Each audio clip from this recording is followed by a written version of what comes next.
Welcome in, Gothamites, to DC On Screen, a podcast about the DC Universe properties being brought to film and television. I'm your host, David C. Robertson, and this is my own personal butch, Jason. I am no dancing monkey, sir. Dance, monkey, dance.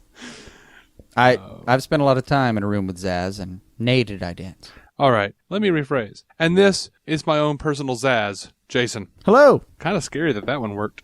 So we have just seen the first episode of Season 2 of Gotham. Giant sigh of relief. A sigh of relief? Yeah, all right. Two things. One, we've spent all summer getting ready for things, going back for things. Man, it's just nice to have new blood. That part, just having a new fucking show to talk about is absolutely relieving. Now, that being said, about half of the show was great, and the other half is absolutely worrisome. But either way, it's easier. All right. Well, based on the promotional clips that Fox has been releasing, I pretty much detested. Which amounted to what, like 15% of the show? Yeah, I detested and was worried about the scenes with Jerome and Barbara in jail, or in Arkham, I guess, and worried about Jerome and Barbara in general. But that was not the most damning thing about the episode. I'm going to go out on a limb here and just throw it out. Zaardon? I managed to find a loose scrap of helpless paper. And always kind of have a pen attached to me. And the scribbled note equals, it was Zaardon equals Condiment King. Oh, I actually did think of the Condiment King. Did you? I really did. I really did. That opening scene, that's the same. It's the theme. It is. Now, to be clear, he was a giant weird excuse to get the episode started. He was, and I think because we have the Condiment King background, and there's some pedigree to that, being that Deanie thought it was fucking hilarious, and it was.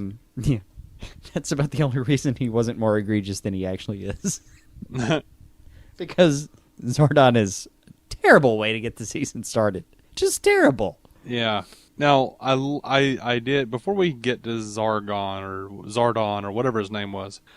With two A's. With two A's. Before we get to that, there is we have Bruce, Alfred going down into the little entrance to the, I guess, proto-Batcave. Bruce not being able to get the thing open, the keypad to unlock. We then cut to Gordon starting the day with Lee, and I love the opening music. I loved that opening music, that opening song. I don't know who does it. I don't know. I didn't. I know that song. Literally just stopped watching the show, so I really didn't. I know that song. I'm gonna go back. Someone tell us who that was. I'm gonna go back and soundhound it, most likely. But I loved the. Oh, well, I'm gonna go back and Shazam it. Okay. What? To each their own, man. I don't know. But old school. I went. Sorry, I did. I loved the opening music. I loved the.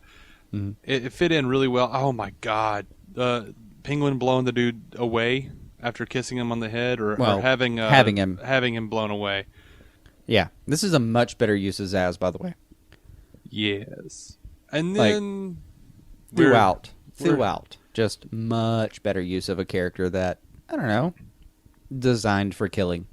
Yeah, and then we get Zaardon, who I can't tell. Drank the dragon's blood. He did. Obviously, it was burped Theo the Galavan. dragon's blood. By the way, they're already doing something that Arrow does. I have now heard that dude's name on the show pronounced Galavan and Galvin. No, he's galvanizing the criminal element in the. Yeah, that's where we are now. So I think his entire character concept came out of that word, and they just decided to put an extra vowel in there and hope no one noticed. Yeah. So the terrible plinky music is still there in the bad guy scenes in Arkham and whatnot. I agree, but I also think that it was kind of downplayed by in the context of the show, again, I just didn't care about the plinkety-plinkety. Yeah, I was less taken aback by the plinkety-plinkety music and focusing on Jerome and realizing he wasn't nearly as good as he was in his first appearance. I'm still down. He's way more cartoony here. He's he is almost not even. He's almost actively terrible. Like no, I disagree. I do. I mean, I have nothing to outright argue with. It's just I think he's been practicing that smile, and I think he's got it down. Mm-hmm.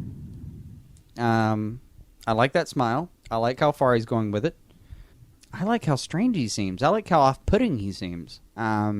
He's attractive as a piece of scenery. He is an attractive piece of the set. I really am enjoying every time I've seen him on screen so far. I'm really happy. I'm torn with him because about half the time I really dig him, and then the other half the time I just think, oh, that was bad. But so anyway, I mean, he's chewing the scenery sometimes, but he's the Joker. I mean, I know qualifications out the butt, but he's the Joker. So look, of course he's chewing some scenery. Basically, this episode we got Jim Gordon. He's a traffic cop. He takes down Zaardon, the Reaper of Souls, or whatever the hell he was calling himself, and badass scene where he's taking down this dude. The other cop pops over. He's late for his shift. Yeah. Gordon hits the dude, pushes him away, pulls Generic a gun. Doofus cop A, by the way. Pulls a gun. God damn it. Pulls a gun, flips around to all the people trying to steal shit from the little street vendor, and goes, bad idea. Mm-hmm. Loved that. Yes. So Gordon gets called in, has a little conversation, a little bit of a conversation with Ed Nigma before he goes into his mirror conversation. And I think the promos really I don't think you're going to mind the mirror. Like, on the course of Season 2, I don't think you're going to care about the mirror at all. Maybe not. So far, like... If they ever use the mirror again, I'll immediately be wrong about that. Yeah. So, Gordon is fired, summarily fired. Mm-hmm. Loeb's just been looking for a way to get rid of him. And any random excuse? Yeah. Yeah, and once again, love the actor that plays this playing Loeb. He's actually one of the bright spots in HBO's Girls. So, really digging him here in this entire episode. Essen equals spineless. I don't know how Essen was spineless exactly. She stuck up for Gordon. Still just does. Yeah, she does. She sticks up for him in the way that, like, you... fuck it. Come on. No, that's spineless. I'm not even going to try to defend her. Fuck her.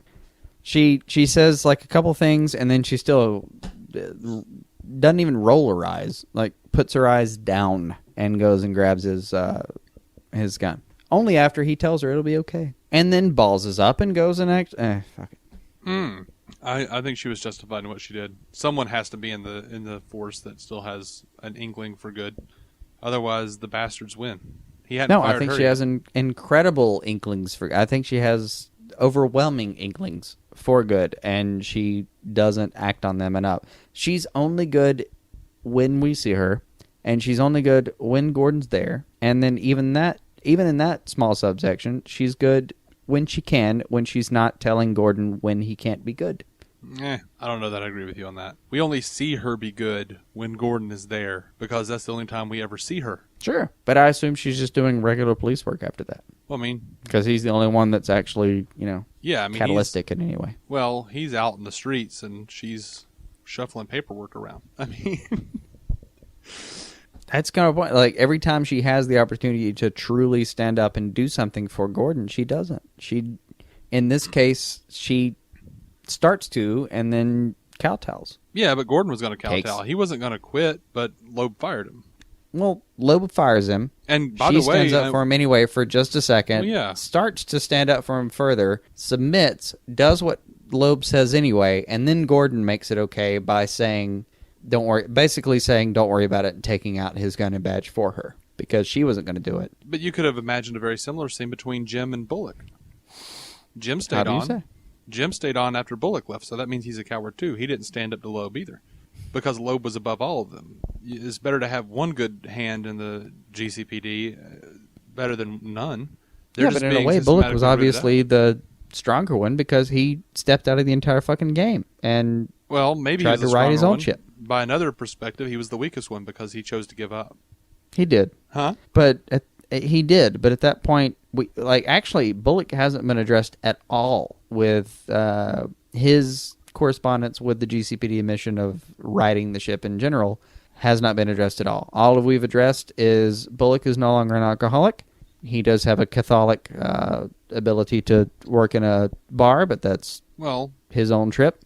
Loeb said that he did the same thing to Bullock that he did to Jim, hoping that Jim would quit like Bullock did. That is true. What? Well, no, even in that case, Bullock bails on the whole thing, decides to go fix himself. Jim stays in that case, kind of flailing. At no point, though, does it change the fact that Essen, even though she actually tries to argue for him, she submits to the situation. Because he can and fire goes her to too. take Jim's gun. Yes, yeah, but because that's he not a could good fire enough her reason. too. If I was watching Castle, for instance, the captain in that scenario would have handed over his badging gun before he did it. Well, in a lot of shows, that ends with someone handing over their badging gun before they go take his. Because, well, that's a fine damn it. fantasy. That's a fine fantasy, but in this case, the Gotham PD is so corrupt, you need someone good in there. And they all understand that. Gordon didn't leave. I'm just not, no hard feelings. I'm not willing to believe that Essen is the person that's got to be on the inside there. There hasn't been like some correspondence for me to believe that that's her internal dialogue. Yeah, I don't. There seems to be a code of honor between all of those cats, and one of them has to be taken. Like Gordon wasn't going to leave when Bullock left. Gordon still stayed and fought until he was forced out, quite literally forced out. There's no reason that Essen would quit or hand over her because that would just leave the GCPD more morally bankrupt. Well, I don't doubt that, but at the same time, Gordon getting back on the force and thereby getting Essen promoted. His mechanism for that is to go to the most corrupt man in the city. It's not helping things either. Yeah. Thus, we have Chickless. Because God hates me. Oh. He doesn't hate you, man. He just wants you to understand the brilliance of Chickless. Just wants me to see faces that I chemically don't understand or like. This is your version of the story of Saul of Tarsus being blighted on the road to Damascus. He was Chickless on the road to Damascus. I fully expect by next year's time you'll be penning a letter deemed First Chicklissians. I don't think I'm going to be blinded by the light anytime soon on that one. Oh man! Gordon goes to Penguin, wants to be reinstated, wants Loeb to be gone, but he has to do a favor for Penguin, and he tells him no. And we get one of the best scenes I've ever seen between Jim and Bullock. Bullock is also gone. He quit, and now he's a bartender. And he and Gordon's just getting shit-faced at the bar. Bullock tells him, look, I stopped drinking. Role reversal. Yeah, I stopped drinking the day I quit the force. Right. Like, I'm what is cleaned it, 31 up. days sober? 32 days sober? Yeah. He's like, look, man, I'm clean. I'm not drinking anymore. I got a house. I got a woman who doesn't hate me. Right. As we surmised, a huge step up for Bullock. Right. And Gordon stands, throws an arm around his neck, and they touch foreheads in that way that bros do at times. And he goes, I'm proud of you, brother. Right. That was a nice scene. I really enjoyed seeing... It is an intensely endearing scene. I really enjoyed seeing Gordon and Bullock, like, come together as friends. Like, they've been through this shit together. Yeah, and their version of letting Bullock get, out of uniform is... his facial hair is like half an inch longer. He is, though. Like, you can tell he's out of it. Honestly, my favorite part of Bullock, slightly before that, was him lifting the head of the drunk up, like sanitizing the table under and putting the head of the drunk back under it. I loved that. That was fantastic. If you've ever worked food long enough to actually close something, anything, you've had a moment where you wanted to clean around a motherfucker. That was perfect. So We have a great bit after that where Jim goes to Bruce to tell him he's sorry. He can't keep investigating the murder, blah, blah, blah. He's going to have to do something very ugly for Penguin to get his job back, so he can't do it. It's going to break his moral code. And Bruce just kind of... He expounds it perfectly, though. You know, Yeah. I could serve a sandwich to Satan, but you're not like that. I mean, he nails it. Yeah. God, I'm looking forward to just bartender-wise Bullock. Sounds great. Right. But then, and you find yourself agreeing with Bullock and going, yeah, Gordon's too good for that shit. Right. But then... Except he doesn't have that luxury. But then Gordon goes to speak with Bruce. And little tiny Batman... Drunk Gordon wanders up. And he's basically calling him out on his shit. He's like, so maybe the right thing is to do something ugly. Right. I just want to understand explains that. you're sacrificing the greater good for your own personal integrity. Isn't that a small sacrifice? Your integrity for the greater good. Yeah, and Alfred's trying to like hold Bruce in check. And Bruce is just not He's having trying his best, but Bruce is fucking them both up. I mean, Yeah. The balls. The balls. Yeah. Bruce is like, yes, you must forgive me. Alfred is correct. There are many things I do not understand.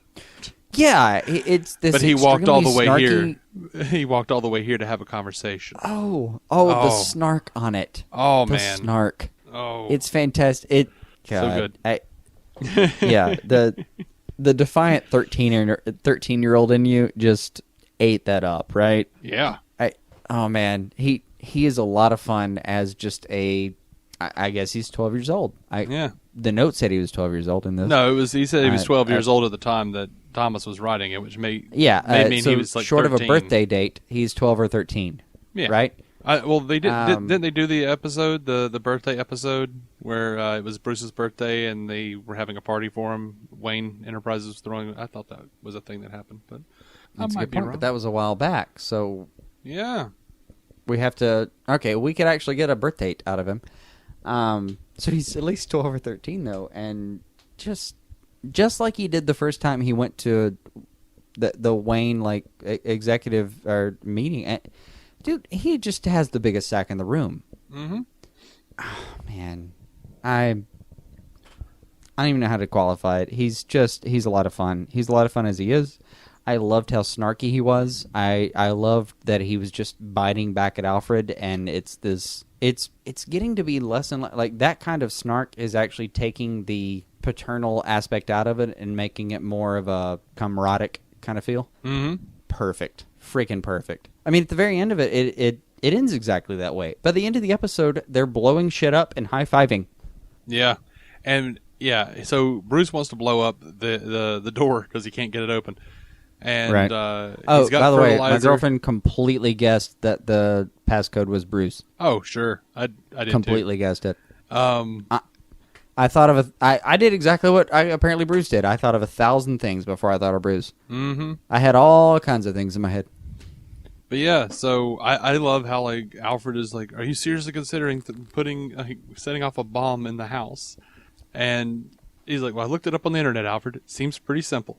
No. He says, well, I read a book. It seems pretty simple. Yeah, that's a book. Sorry. In a way that was kind of, it seems flippant. If anyone else said it, it would sound flippant and some retarded shit you said when you were 13 or 12. Right. But for him, it's, I read it in a book. I understand everything now. What's your problem? Like, it's the guy who's eventually going to be Batman. You immediately accept that, like, well, Alfred, he did say he read a book. Right. Well, let's go ahead and trust him. Right. I'm going with him. I'm trusting that kid. But what really sold me on that scene was like Bruce just hefts the fertilizer back onto his shoulder and says, "This is happening. You can either help me or don't. But if not, I could use tea." Right. I liked the little the fait accompli line. Don't you quote French at me. It's some like it was some kind of British instinct. Don't you get all European with me, young man. And I love Alfred's like flustered response that he's just starts rattling about like, oh, well, you're going to need twice that or 3 times that or whatever it was. And he starts explaining exactly what they need to do. And there's this strange pause and very like out of breath and frazzled. Alfred says, And I suppose I'll put a kettle on. And we're gonna need a little bit of caffeine. Okay then. Yeah. Perfect. So, fucking perfect. I want that weird kind of Cujo buddy cop shit for the entire fucking season. Yeah, me too. Don't stop. Please don't stop that. So is it just me, or does Butch seem really twitchy and uncomfortable as Penguin's right-hand man?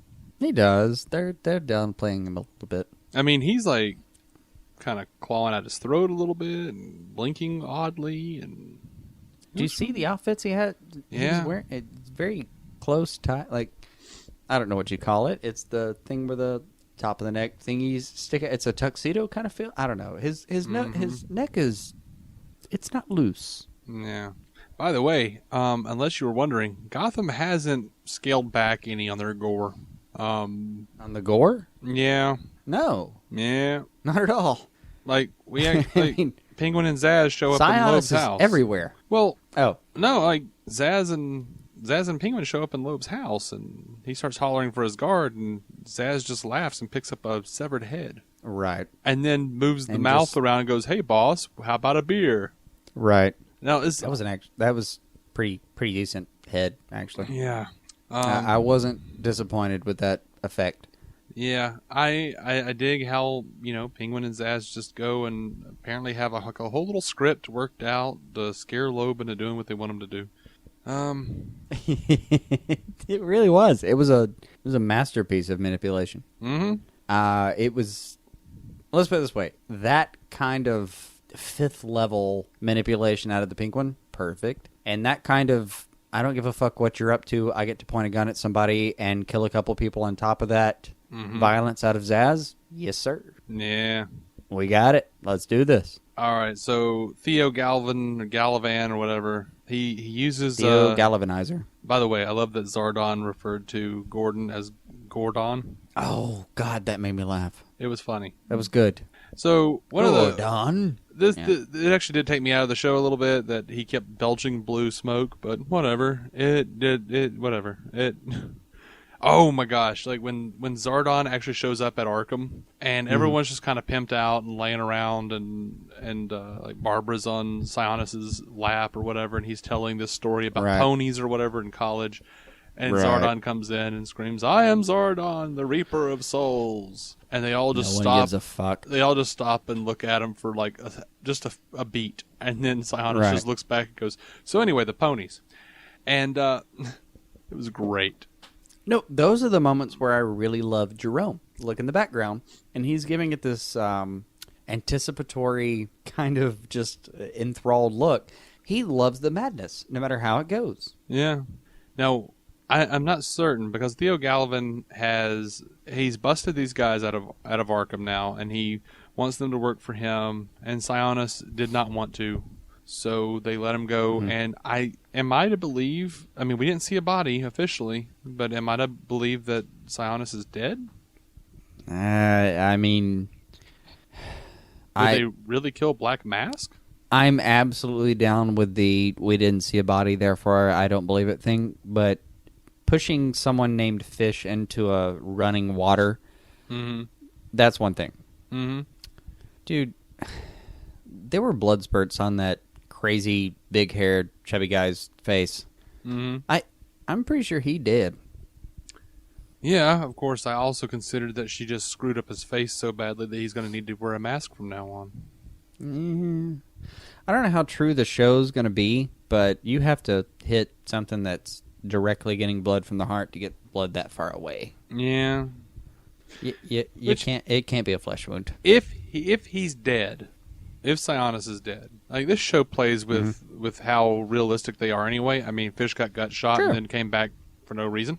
So. And bedazzled on top of it. Yeah. She got like upgrade points if she was a video game. Bedazzled and not got shot somehow. So. Callistish. I'm willing to accept that they would get extra bloody, and then be like, well, they screwed up his face. But I'm hoping that's the route they go, because Sionis was more fun in this episode than I've ever seen him before. Like, he was really fun. Almost He really was. There was almost a Walken-esque quality to him. That's quite a compliment. Yeah. And he's probably not far from the age that Walken was when he started getting the Walken-esque quality. Mm-hmm. Well, no, though, like Christopher Walken had it at a very young age. Go check out Annie Hall. Oh my God. That's a good point. I don't know though. I don't think we're gonna see that guy again, which always annoys the fuck out of me because that actor. Every time I see him, I'm happy he's there, and I hope that he stays for as long as possible. And inevitably and invariably, I hope that he's there, and then I'm disappointed because he did not stay anywhere close to as long as I hoped. Right. He always gets killed or written off, or imprisoned at least. In any case, written off. It's disappointing. Yeah. So, It is. Essen is now the captain. Sorry, she's the commissioner. Yeah, she's the commissioner. Co-mish. And, well, Jim is reinstated as detective. Yeah, they never actually said detective. I assume detective. Yeah, she did. She called him detective when she handed him the badge. Did she? Yeah. Oh, okay. And, they think they're going to clean up Gotham. But, meanwhile, Barbara's out. By the way, hey, welcome back to your new position. Barbara Keene is out. Oh, yeah. And, right. For me, I think the episode ends on a high note. Like, Gordon, he wound up having to kill a dude. He went to go get some money for the Penguin to repay him for the favor. Winds up, the guy went nuts and tried to kill Gordon, and Gordon took out every one of his men and then wound up having to shoot him. Right. So, and then runs out with camera work that we thought meant he was on drugs, and turns out means, I don't know, dishonorable activision. Yeah, I don't know. That was just an odd choice. But I kind of liked it. Apparently, it's like a third-person view of himself as he's unethical. Yeah. I kind of hate it. I kind of liked it and kind of hated it. I couldn't decide. I just kind of hate it. Yeah. It felt like way too on the nose. I can't really be the person doing this. Obviously, I'm seeing it from this viewpoint. I don't know. Yeah. And oddly enough, by the way, they just throw I'm glad it's over and out of the way, because I was not looking forward to that camera work for this show. Yeah. By the way, it was kind of odd. We do find out that Selina's hanging out with Penguin at this point. That was right. kind of odd. I am 100% excited and 100% scared all at once. Mm-hmm. I'm pretty sure that's possible. If it's not, I'm just going to do it anyway. Yeah. But for me, episode went on a high note. Bruce and Alfred blowing the hell up out of that door, high-fiving, whole lot of fun. And then they go absolutely into the room. Bruce finds a note with his name on it. And it's a hammy, somewhat cheesy, but also really touching and awesome. Like, it hit all the worst and best parts of Gotham, like this note from his dad, who said, as probably I thought you might put it, I'm feeling especially mortal these days. One of the best things about it is Bruce reads the letter out loud to Alfred with cracked voice, and this kid does a bang-up job. But through cracked voice to Alfred, we get scenes of the newly instated Gordon. Best part of the note, though, I wrote down, you can't have happiness and the truth. Right. I beg of you, choose happiness unless you feel a calling, a true calling. And that part, I think, is unprecedented in the entire Batman canon. I really do. Yeah. There have been the times that Thomas he's not huge. The actual parental influence, short of their grotesque interface with his life, it's actually relatively minimal. Mm-hmm. But there have only been a few instances where you get to see maybe a lost note or something to Bruce from Thomas. This actually, I don't know if I've ever quite heard that philosophy from any of those. Where I've heard a lot of times, please just be happy, and I've heard a lot of times, or a few times at least, please carry this mission for me. I've never actually heard right in the middle. Right in the middle of I would really love for you to be happy, but if you went through what I went through, I'd be honored if you carried that baton. That one's a little bit new and specifically and absolutely awesome. Mm-hmm. I really loved that. And to show Gordon, like, loading his gun, getting dressed, loading his gun. Yeah. As Bruce says, you can't have happiness and the truth. Oh. Jeez. Yeah. I really do. I think I'm going to be right about two things. Chickless being the guy who gut checks Gordon.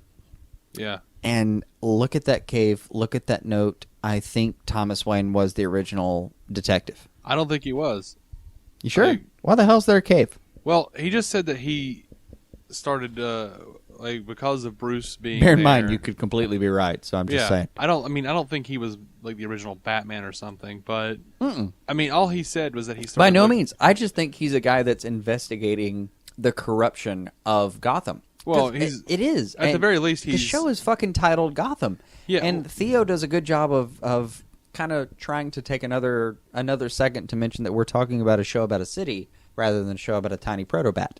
And I think that's what Thomas Wayne was doing in this show before this ever happened, was investigating the corruption. Sure. I think he's the guy who starts the path of him being the investigator. Well, yeah, but, I mean, all the notes said was that he was investigating the family business, which, of course, is, a tiny little root coming off of the well of corruption within Gotham.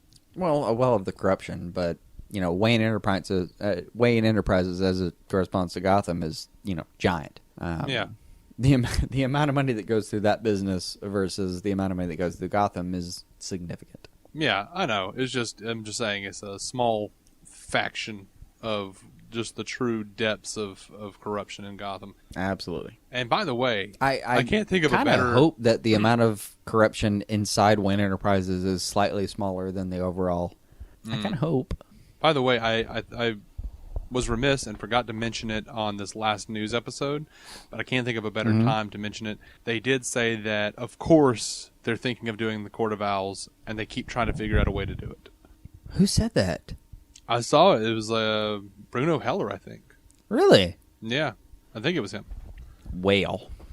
He said they constantly indeed go back to Court of Owls and wonder if they can figure out a way to make that work. Well, tell him to give us a call. Right. We've already expounded a way to make that work. Right. So. And to another end, this episode written by Bruno Heller. Good job, man. Yeah, it was pretty good. Pretty good. I've gotten some of the excitement back that I'd lost over the summer and over that second half of the season. But you got some work to do, buddy. At the very least, I don't think we're pointing in a bad direction. So far. I think we're going somewhere that I'd like to go. So far. Well, sure, so far. We'll deal with that next week. Damn it. Yeah, just so our listeners know, we are about to wrap this episode up, and this should be about the right length for our weekly reviews because we're doing all of the TV shows that are coming out in the DC under the DC banner. So this should be about the length of each individual review because we've got a lot to get to. So we hope you enjoyed this episode of DC On Screen, this review of Gotham's Damned If You Do. And you can find us on iTunes, Stitcher, DCOnScreen.com. And you can also find our friends Matt Carroll and Jeff Randall on the Marvel Cinematic Universe podcast, if you might be down for that, on iTunes, Stitcher, and MCUcast.com. I'm your host, David C. Robertson of Maladjusted.tv. This is Jason. And hello again. Or maybe goodbye. Also goodbye. Because I think we're going to wrap this up. Until the next episode, keep some DC on your screen.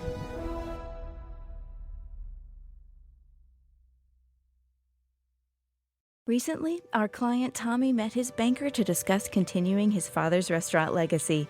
In us, he found a partner that understood the importance of passing the torch. First Horizon Bank. Let's find a way. Go to firsthorizon.com/Tommy. Selling your car to Carvana is as easy as... As easy as pie? Sure. All you have to do is enter your license plate or VIN. As easy as a stroll in the park. Okay, then just answer a few questions and you'll get a real offer in seconds. As easy as singing. Why not? Schedule a pickup or drop off and Carvana will pay you that amount right on the spot. As easy as playing guitar. Actually, I find that kind of difficult. But selling your car to Carvana is as easy as... Can be. Visit Carvana.com or download the app to get an instant offer today.